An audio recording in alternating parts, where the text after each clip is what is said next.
we started to look at wins above replacement for starting pitchers. And what I realized quickly was that the ones that are used are deficient in really kind of bad ways.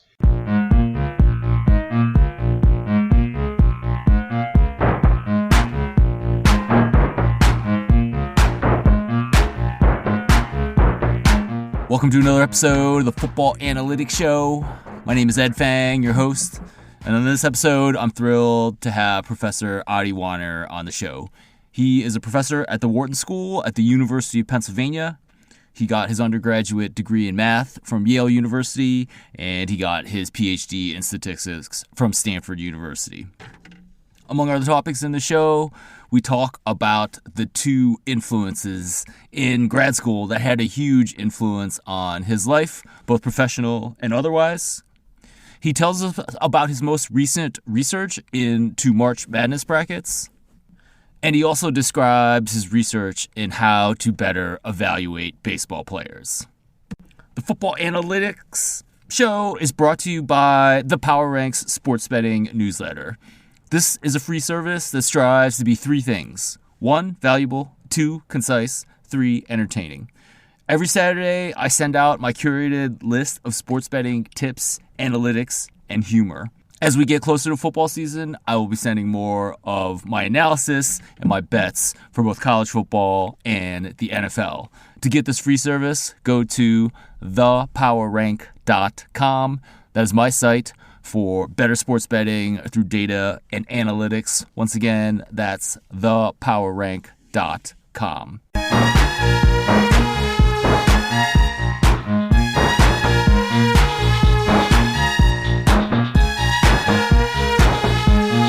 Joining me in this episode of the podcast is Professor Adi Wyner. He is a professor at the Wharton School at the University of Pennsylvania. He is the lead of the Sports Analytics and Business Initiative there. And you might know him as the co-host of Wharton Moneyball, an awesome radio show podcast. Professor Wyner, welcome to the show. Hey, great to be here. Please tell us a little bit more about your background. What is your story, and how did your maybe tell us about your academic background and how that led you into working on problems in sports? So I'll start with what happened first, which was probably my obsession with sports statistics, which began as a elementary school kid who's obsessed over baseball and baseball cards, of which statistics are an incredibly important feature of the experience. There's statistics on the back of the card. I used to obsess over the baseball encyclopedia. All this was hard copy. It was pre-internet. And it was my just loving obsession to just spend time looking at baseball data, reading about baseball characters, understanding the way the sport is put together. And I just love playing baseball and watching baseball. And that really, in some level, got me interested in being an academic in statistics. I was a math major when I was in undergrad, and I was trying to decide what I wanted to go to graduate school and study. And the options were mathematics, applied mathematics, mathematical engineering, what we call information theory, and statistics. And the place that I ended up doing my PhD was at Stanford. It was the only statistics department I applied to, and that was probably because of the connection I had made with the professor there. His name was Tom Cover, who had written one of the most interesting papers on sports analytics that I'd ever seen. One of the earliest ones from the mid-1970s on evaluating baseball players. So I ended up studying statistics because of that. That's awesome. Yeah, no, I had Professor Cover as a student at Stanford as well. I think he was kind of thinking about, he had so many interests and did so much work in many different fields, but he definitely was into sports. And I remember talking to him about the Stanford basketball team when I was there. So it sounds like he was a similar influence for you as well.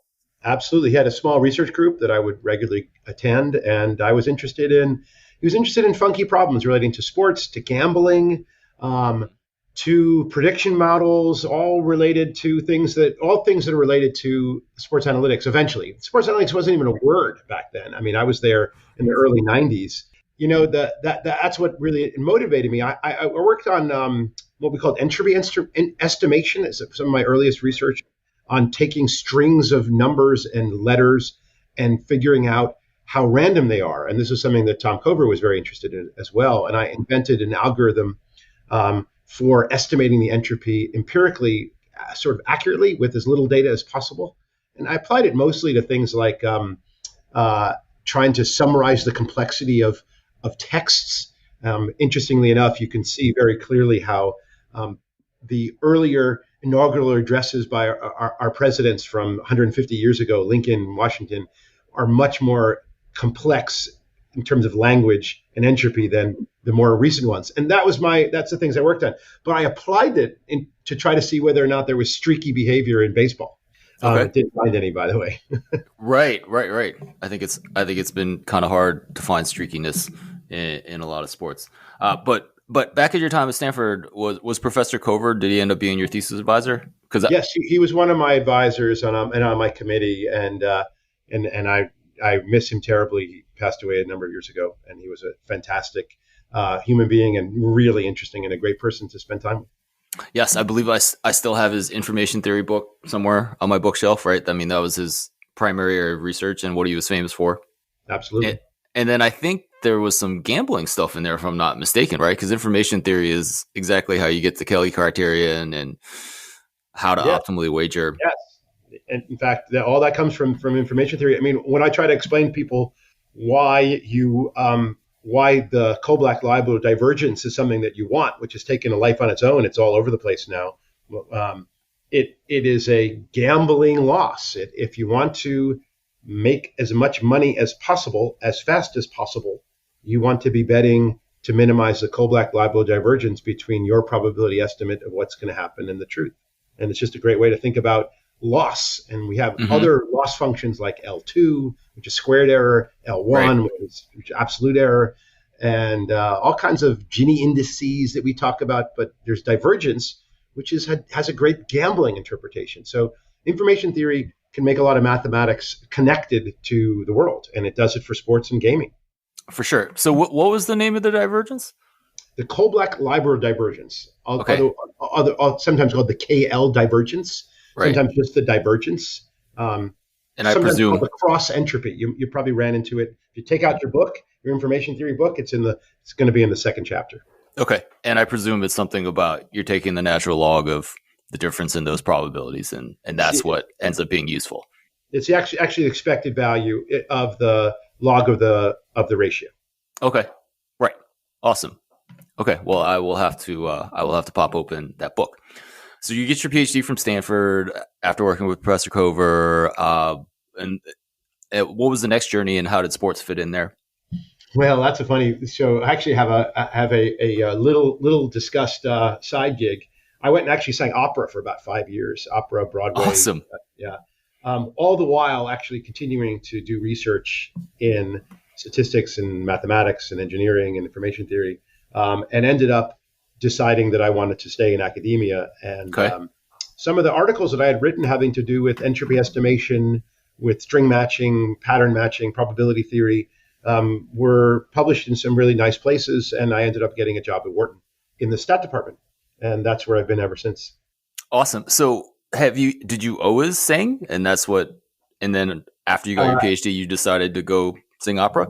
That's a good question. No, I did not always sing. I sang kind of, what's the right term for it, in singing groups in college. It's a lot of fun, but it's not particularly serious. Sure. After my first couple of years as a graduate student, I the way I described it was, I was spending so much time studying and working and learning that I think my head was going to explode. Although I will point out that I was at Stanford, I would spend 1 hour every afternoon playing baseball.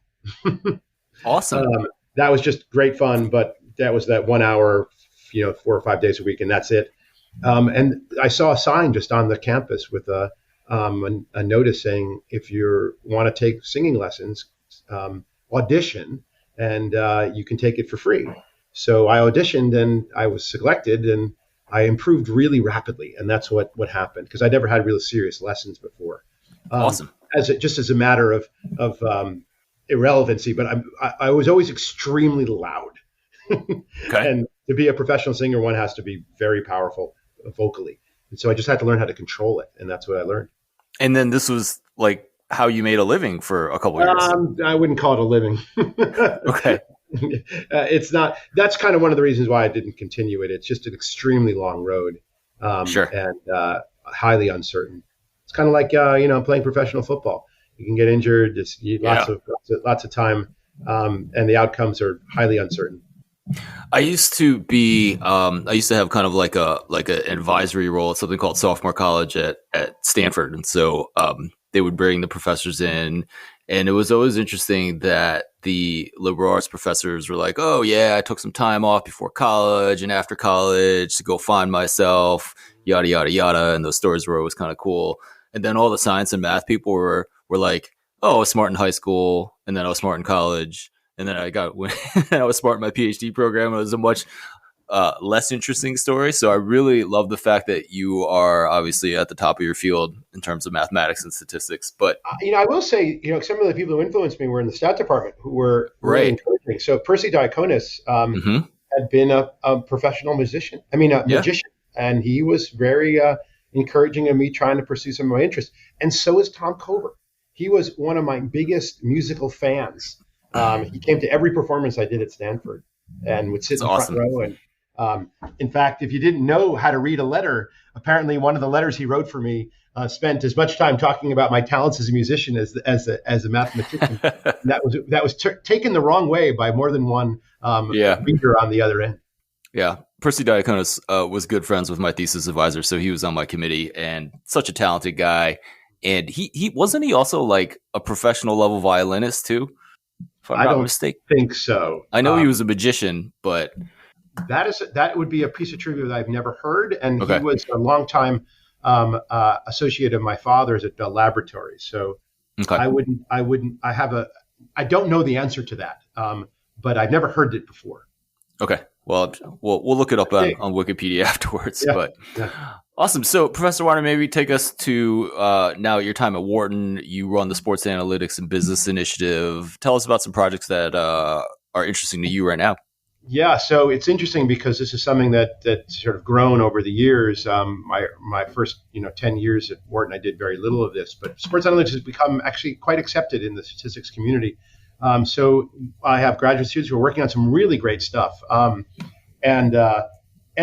way I kind of think about it is that I want to try to find projects that are interesting statistically, methodologically, as well as can contribute something about the sport. And sometimes it's more, sometimes it's less. So I'll talk about two papers that are nearly finished that I'm working on with some colleagues, some students and some colleagues. I'll start with the basketball one, since I know that's kind of close to your heart. And it actually kind of relates to information theory as well. And that is, most of us have played have contributed and have worked and submitted NCAA brackets, right? So I've done it for years. I've never taken it too seriously, and one of the reasons why is it seems like with small pools, it's just a bunch of guesswork. You never know who's going to win and who's not. Although I've generally found that if I stick to the smartest estimators on the internet, I usually at least come close to winning, if not outright. Sure. And those are generally small pools. So the question we asked was, and this actually relates to some questions that go back to Professor Kober. Well, what if we have a situation where we don't just submit one bracket, but you get to submit as many brackets as you want at a cost per bracket, and so do your opponents. They submit as many brackets as they want at a cost of a dollar value per bracket, and the winner takes all, or a split if there's a tie. And the question then becomes, given the size of the betting pool, like how many opponents do you have? Let's say that's n brackets at $1 each. What is the optimal way to submit your brackets, and how many should you submit? And that's the question we tried to ask, and I think we've answered to a certain degree. And it turns out the answer has to do with entropy, and it has to do with and that really was the question that inspired us, which is, what is the entropy of the winner of the winning bracket? So the actual bracket that wins you can think of that as a random variable, right? So what is its entropy? Yep. So one simple way would be, well, it's 2 to the 64, right? Because there's 2 to the 64 possible brackets. Sure. And that turns out to be a great overestimate, because most of those brackets many of those brackets, to say the least, have essentially too small a probability to really matter. Right. You're not going to have 16th seeds making it far. Even if they make it once, they're not going to go far. So we actually started with what's the entropy, and we actually have an answer to that. Turns out the answer is 2 to the 48. 2 to the 48. 2 to the 48, which is a lot. Yeah. Is there some intuition about why it's 48? Not really. Maybe we can think deeper and come up with an intuition, but we don't have it. But if you think about it, 2 to the 63 divided by the 2 to the 48 is 2 to the 15. And so that's how much, how the multiplicative factor, that's how many you can throw out. They're never going to happen. That's the kind of the factor. But still, 2 to the 48 is too many to imagine ever winning. That's why you're never going to see anybody have a perfect bracket. It's just too unlikely.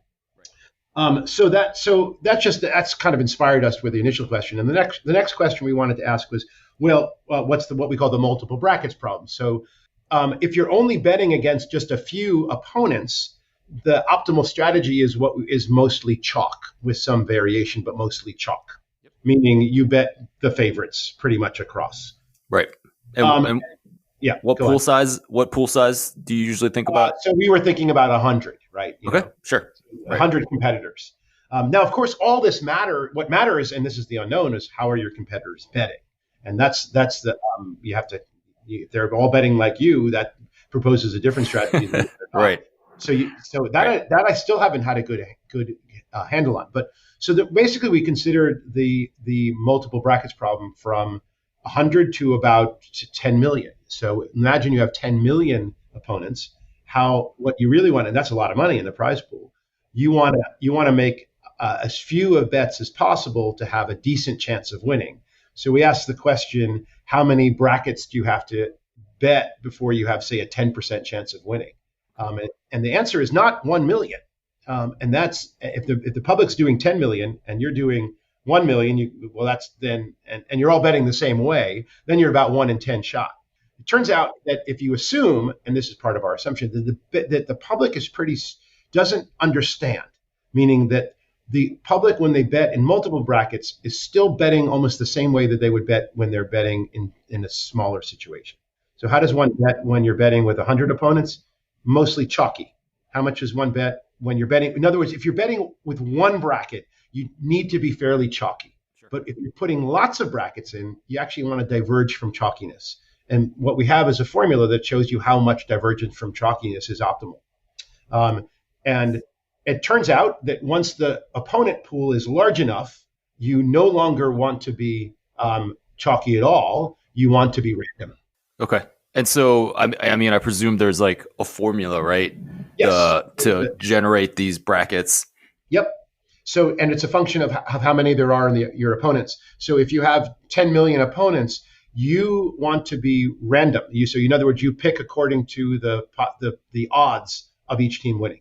Right. So if you're which playing, you presume you know, right? Which we're going to presume we know. That's something we just presume we know. So if a 16 is playing a 1 and it's a 99 to 1 odds, then our algorithm would pick 1 out of 100 times the underdog. And if it's say 95 to 5 or 20 to 1, we would pick the underdog 1 out of 20 times. Right. And what our assumption is that our opponents are chalkier. That means that they tend to favor the favorite more than the odds would suggest. And that's what you would do if you want to win and you only have one bracket. You don't want to be randomly tossing out underdogs at the proportion that you expect to see them because you're going to lose, because you can't predict which underdogs are going to win. But if you want to have the best chance of winning the huge pile, you need to have underdogs. Otherwise, you're not going to be in the winning group. So you need to have a good way of picking them. And the interesting thing that comes out is that not more than, depending on how foolish your opponents are, but with 100,000, you can have almost a 50% chance of winning against 10 million opponents. Wow. So that's still a pretty big investment, $100,000. But with the huge payoff, it's a lot of money. Yeah, for sure. I've actually never seen these brackets, actually, the multiple brackets problem actually be offered. I don't know. Does that exist as an actual product? Yeah. I mean, most pools, it's like, throw in up to a couple of them. That's not going to work. You need to have you need a lot. Yeah. So and an automated way of generating them and submitting them, because you're going to submit so many, you have to do them by computer. But But if you could do this, it just sounds like you essentially simulate a bracket according to what you think are the true win probabilities for every team against every opponent. And you can submit, what was the number? Like 10,000 of them? 100,000, 10,000, depending on how many opponents you have. Depending on, okay. So there's a formula for, okay, if I'm in a pool with 100 million, then submit some function of, yeah. And then you just do it and you just generate them at random, which is the simplest thing that you can do. And it's actually the optimal thing to do, more than just the simplest. It's the optimal. Okay. And it actually comes out of what we call typical theory, typical sets in information theory. So it's connected to information theory. The problem is at the end of the day is I don't know if this actually takes place with NCAA brackets. I don't think it does. But I do know that the same strategy applies to horse racing. Okay. So you can actually do this for what we call the pick six in horse racing, where you have 6 races and the equivalent of a bracket is the winner in each of the 6 races. And the public tends to be too chalky. In other words, they tend to favor the long shots. I mean, the favorites overwhelmingly, and they don't produce enough long shots in their horse racing pick 6 bracket. And we have worked out the optimal way to defeat that. I would guess that there are people who've come to this problem well before us and have made loads of money doing it. Right. No, but that sounds interesting either way. So I will certainly be looking for it. Is the preprint out? Not yet. It'll be on the archive in a month or so. We still have the other paper to finish. One of the things I'm trying to get things done is in sequence. You don't want to let the fact that you have many balls in the air mean that you never submit anything, because nothing's ever done. One of my favorite aphorisms is, don't let the perfect be the enemy of the good. Every work in sports analytics leaves a lot to be desired. There's no way to solve all problems. You have to make assumptions. You have to make simplifications. You have to say things that are just flat out not true because you need to get the problem done. And I'm trying to get these things done, even though they're far from perfect. So give us a little time for that one. It's mostly written, and we just have some. In fact, the biggest thing we're trying to do is we really would like a better sense of what the public does. I don't believe that our model for the public is all that accurate. And when I was looking at this, I found that to be the most difficult part. I tried to use the public data on ESPN and generate brackets at random from there. So assuming that you're generating it, ideally you have, 10 million brackets on ESPN and you just pluck one at random, right? But you don't know exactly what those brackets look like. You only have like the overall statistics of it. And that was actually the hardest part, trying to figure it out. And you have to make approximations. And that's right. So maybe we can collaborate and figure out a better way to, because we have not solved that problem at all. And I'm curious to know how different efforts of approximating what the public does or guessing what the public does, how that changes the probabilities ultimately and strategies. So we assume something. Basically, what we did is we assumed some sort of chalkiness divergence parameter, and kind of just used it. Oh, I see. Essentially made it up. Okay. And I'm imagining this is how people do. So in other words, once things got close, once the outcomes were close to 50-50, we imagine the public just tosses a coin. But when things are quite divergent, they overwhelmingly choose the favorite. Interesting. And that's probably a good assumption. Interesting. Awesome. So anyway, that'll come out. But the other paper we're working on is, which is just about, it's already submitted to the archive. So we're just looking for an academic place to submit it. It has to do with baseball. And one of the things that has transformed over the years in sports analytics is the movement away from counting stats towards statistical models to evaluate players. Now, what do I mean by that? In all sports, you have counting stats that are no debate. No one argues that they're things you observe and you can count, or percentages, averages, numbers that really are real. So in basketball, shots, whatever, points scored, assists, whatever. In baseball, home runs, triples, whatever, batting average, RBIs, these are counting stats. There's been this movement away from them towards adjusted things with X's in front of them, pluses behind them, or simply acronyms like WAR, wins above replacement. And there's nothing wrong with them in principle. They're actually really good ideas. The problem is that they require models and all their attendant assumptions. And if you actually dig a little bit, you'll realize that a lot of these models aren't really well founded or even described in public literature. And so we started to look at wins above replacement for starting pitchers. And what I realized quickly was that the ones that are used are deficient in really kind of bad ways. So we wanted to propose a new one that I thought would solve some of the problems with the ones that are existing. So I'll tell you what the problem. I'll give you an example to show you what the problem with the existing measures are. Sure. So let me give you a hypothetical. Well, I can give you a real picture. You want a real example or a hypothetical example? I'll take the real example. All right. So here I'll give you one. So Max Scherzer in 2014 had 6 starts. In the first 5 of these starts, he was nearly flawless in 38 innings, 4 runs in total, a shutout, 2 1-run games, and a 2-run game over five starts. If you just calculate his wins above replacement over those 5 starts, it comes out to something like 2.5 approximately. That's a lot. That's a lot for 5 starts, maybe 2.25. Enormous, terrific. In fact, the Tigers won all 5 games easily.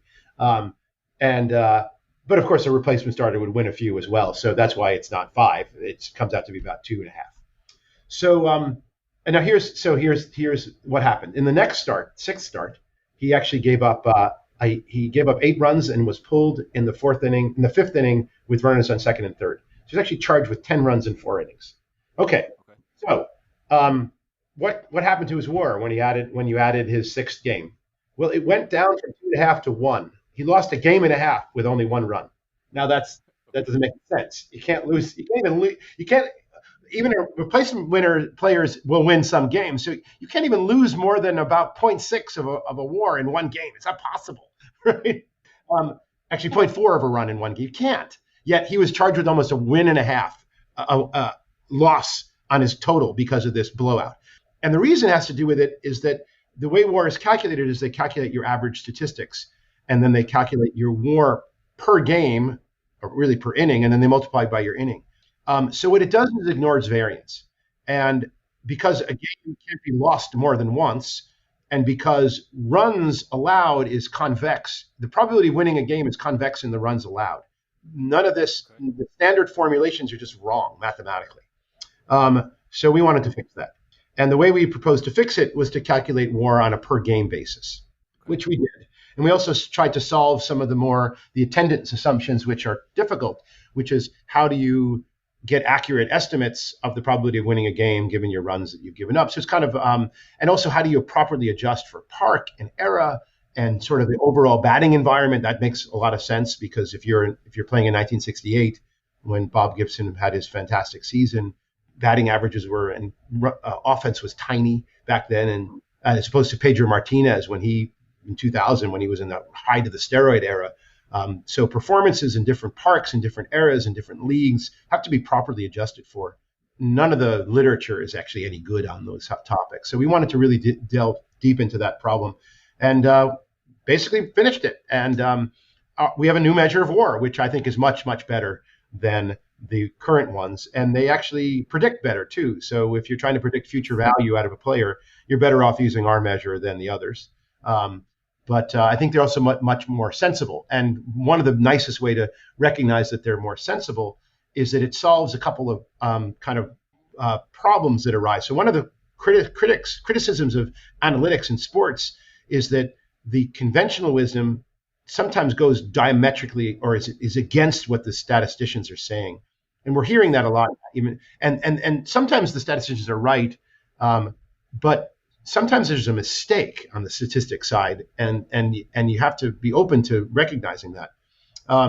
So if you ask, and I've played this game with a few people, if you ask most people who are knowledgeable and care about baseball, if you ask them what pitcher has been over a short number of years was the best pitcher ever, and you invariably get the same answer. You want to guess who that was? Sandy Koufax. Every time. And no one ever says anything else. Right. But if you look at WAR, he's often the 20th ranked pitcher, somewhere between the 10th and 20th, depending on which version you're using. Right. And that didn't make sense to me. How could everyone say it's Sandy Koufax when if you actually look at the statistical WAR-driven mechanism, people would say a host of other different players. So what's the problem? Well, if you actually know anything about Sandy Koufax, you realize that even over his 4 fantastic years, 62 to 66, 63, 66, he already had a rotten arm that needed a lot of loving attention to even get it out there. And every now and then, approximately 1 out of every 10 games, he'd get blown out. He'd just get rocked. Okay. And often taken out in the second inning. And what happened was he just shouldn't have been out there. Now, today's pitcher would never go out there with an arm that didn't work. Okay. But it was a different time. And so what would happen is that he would pitch more shutouts in one game, 1-run games than anybody else, but then have a 5-run disaster with 2 innings. Right. And that's falls into exactly the kind of exception that the current system fails to capture. So as soon as we implemented our new method, he shows up as the best pitcher over a short period. Best season ever, Nice. best for a year ever. And it's actually not even close. Awesome. So it immediately solves that problem. So once I saw that, I'm like, we're on to something pretty good here. And then we actually had some fun with it. We tried to rank. We wanted to look to see how well this predicts Hall of Fame membership. Works beautifully and naturally, but also discovered a bunch of pitchers who aren't in the Hall of Fame who really belong in the Hall of Fame. Okay. And those are Kevin Brown and Bert Blyleven, and those are widely talked about as being deserving of Hall of Fame membership that aren't in the Hall of Fame. So I hardly discovered anything new there. But the other one was Dave Steep. Yeah, I remember he was with the Blue Jays. Yeah, and he was a great pitcher, but and I have him as a Hall of Fame. I mean, not a slam dunk by any measure. What Eric Bradley would call third tier Hall of Famer. But definitely a solid candidate for the Hall of Famer. And people were like, well, who? No, he was he had a pretty darn good peak, and he had a really long career. We accumulated a lot of value. He just was never the best pitcher in the league at any given time, and just never got that attention because he was never the best pitcher at any moment. There was always someone better. Right. So yeah.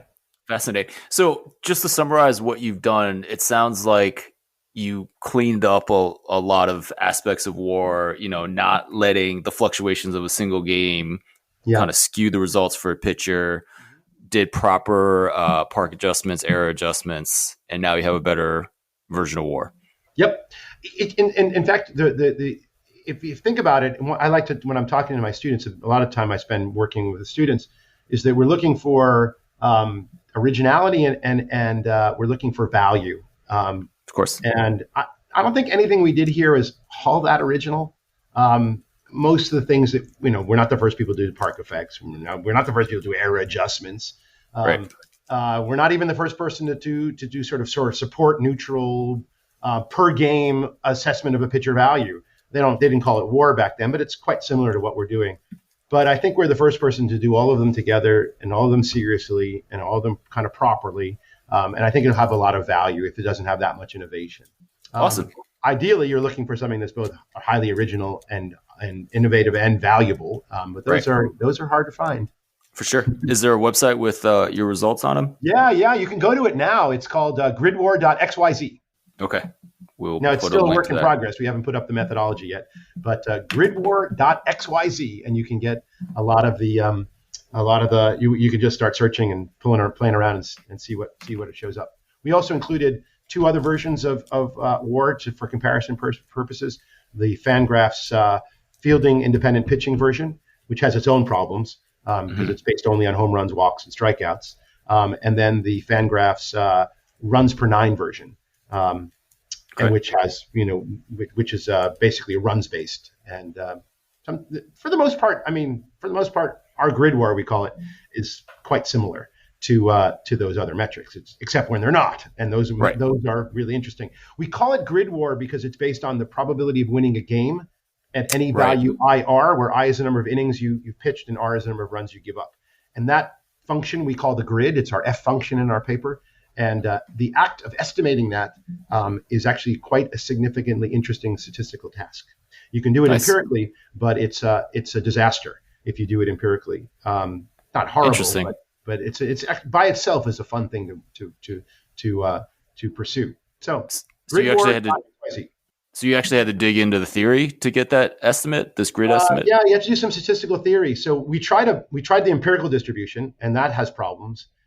We tried a boosting or a gradient boosting algorithm, and that produces a bit of a mess. And so we ended up doing a different approach, much more theory based, and we have sort of an over dispersed Poisson model for runs that produces a really nice estimate. Well, I'm excited to check that out. Professor Wyner, before I let you go, if someone's listening to this and is interested in the work that you're doing, how do they get in touch with you or get into Wharton or what? Drop me an email. Okay. The easiest way. ajw@upenn.edu. Okay, awesome. And are you on Twitter much? Or I'm on Twitter. I'm not a huge user. It all depends on whether I have something to say. But I'm more of a lurker than a user. But I once every few weeks I'll pop something out. Awesome. And what's your handle? Adi Wyner, ADIWYNER. Professor Wyner, thank you so much for your time.